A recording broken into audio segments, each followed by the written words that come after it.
வணக்கம், வந்தனம், நமஸ்தே, நமஸ்கார். சீரியல் அப்படின்னு சொன்னாலே நமக்கு என்ன ஞாபகம் வரும்னா, அது லேடிஸுக்கான ஒரு பிளாட்ஃபார்ம் அப்படிங்கிற மாதிரி தான் ஞாபகம் வரும்.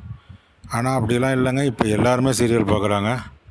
சீரியல் பார்க்குறதுல எந்த வேறுபாடும் கிடையாது. ஆனால் முன்னெல்லாம் பார்த்திங்கன்னா ரொம்ப சோகமாக இருந்த சீரியல்லாம் இப்படிலாம் அப்படிலாம் இல்லாமல் கொஞ்சம் மெஜஸ்டிக்காக நல்லா எடுக்க ஆரம்பிச்சிட்டாங்க. சீரியல்லாம் நல்ல கதைக்களத்தோடு தான் எடுக்கிறாங்க. ஆனால் எப்படி இருந்தாலும் லேடிஸ் தான் மெயினாக இருப்பாங்க, ஜென்ஸ் வந்து சைடில் தான் இருப்பாங்க.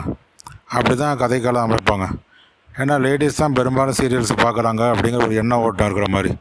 ஆனால் அப்படி இல்லைங்க, ஜென்ஸும் சீரியல் பார்க்குறாங்க அப்படின்னு சொல்லும்போது அதுக்கு யார் வந்து மாஸ் ஹீரோ அப்படின்னு சொன்னிங்கன்னா கார்த்திக் மட்டும்தாங்க. எல்லாம் நிறைய ஹீரோஸ் இருக்காங்க. ஆனால் அப்படி இருந்தாலும் அந்த மாஸ் ஹீரோ பார்த்தா ஒரு மெஜஸ்டிக் அப்பியரன்ஸு, ஒரு ஸ்மார்ட்டாக இருக்கிறது எல்லாமே பார்த்திங்கன்னா கார்த்திக் மட்டும்தான். அதே மாதிரி கெத்தாக இருப்பார். அவருடைய பர்ஃபார்மன்ஸும் நல்லாயிருக்கும். ரொம்ப லோ வாய்ஸில் தான் பேசுவார். ஆனாலும் அவருடைய பர்ஃபார்மன்ஸ் எல்லாமே ரொம்ப நல்லாயிருக்கும். இது வந்து அவருக்கு வந்து ஒரு மிகைப்படுத்தப்பட்ட ஒரு விஷயம்லாம் கிடையாதுங்க. இது உண்மையான விஷயம். அவர் வந்து உண்மையிலேயே பார்க்கும்போது கார்த்திகை தீபம் சீரியலாக இருந்தாலும் சரி, இல்லை செம்பருத்தி சீரியலாக இருந்தாலும் சரி, எதில் பார்த்தாலும் அவருக்குன்னு ஒரு மாஸ் அப்பியரன்ஸ் இருக்குங்க. அது வந்து யாருக்கும் கிடைக்காதுங்க அவ்வளோ ஈஸியாக. நார்மலாக பார்த்திங்கன்னா ஒரு சீரியலை பார்த்தாலே உடனே லேடிஸ் வந்து முன்னால் நின்றுடுவாங்க. ஹீரோயின் தான் மெயினாக இருப்பாங்க. ஆனால் ஹீரோ மெயினாக இருக்கிறது எனக்கு தெரிஞ்சு இந்த இப்போ ஓடிட்டுக்கூடிய கார்த்திகை தீபம் சீரியல் மட்டும்தான். அதில் பார்த்திங்கன்னா ஹீரோ ஓரியன்ட் சப்ஜெக்ட் தான்.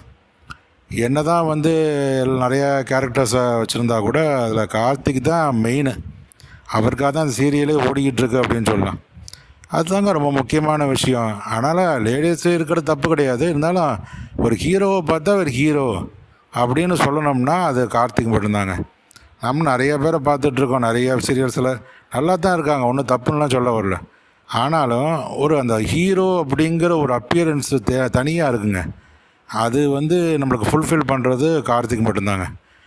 அந்த கார்த்திக்கோடைய இப்போ கார்த்திகை தீபம் ரொம்ப நல்லா ஓடிக்கிட்டுருக்கு. அவருடைய பர்ஃபார்மன்ஸ் ரொம்ப நல்லா இருக்குது. இந்த சீரியல் முடியுமா இல்லையான்லாம் தெரியல. முடிஞ்சதுன்னா கூட அடுத்தது கண்டிப்பாக அவரை வச்சு அடுத்தது சீரியல் பண்ணிட்டு தான் இருப்பாங்க. ஒன்றா செம்பருத்தி 2 அப்படிங்கிறாங்க, இல்லை மைனர் மாப்பிள்ளைங்கிறாங்க. ஆனால் அவர் வந்து மெயினான ரோல் பண்ணிகிட்ருக்காரு. அவர் இல்லாமல் ஒரு கதைக்களமே இல்லைங்கிற மாதிரி தான் கார்த்திகை தீபம் சீரியல் ஓடிக்கிட்டுருக்கு. இருந்தாலும் வரக்கூடிய காலகட்டத்தில் அவர் இன்னும் நல்ல ஒரு ப்ரொஜெக்ஷன் கிடச்சி அவர் பிக் ஸ்க்ரீனுக்கு வரணும். பிக் ஸ்க்ரீனுக்காக ஒரு படம் நடித்தார்னு நினைக்கிறேன். பிளாக் அண்ட் ஒயிட்னு ஒரு படம் நடித்தார். அது அவ்வளோவா போகல.